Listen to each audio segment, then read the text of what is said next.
জকিগঞ্জে মর্মান্তিক সড়ক দুর্ঘটনায় জ্বরে গেল স্কুল শিক্ষার্থী ইকরার প্রাণ। মাত্র ৭ বছরের স্কুল ছাত্রী ইকরা রহমান সোমবার বিকেলে ৫টার দিকে কালীগঞ্জ বাজারের গ্রামীণ ব্যাংকের সামনে ঘটে এই হৃদয় বিদারক দুর্ঘটনা। প্রত্যক্ষদর্শীরা জানান, হঠাৎ দৌড়ে টেম্পুর সামনে চলে যায় ছোট্ট ইকরা। মুহূর্তেই পড়ে যায় টেম্পুর নিচে। গুরুতর আহত অবস্থায় তাকে স্থানীয় হাসপাতালে নেওয়া হলে চিকিৎসক সিলেটে রেফার করেন।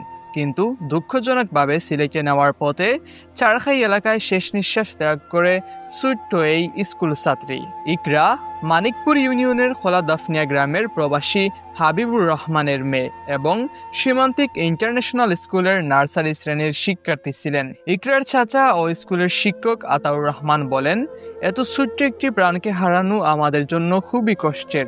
আমরা দাফনের প্রস্তুতি নিচ্ছি।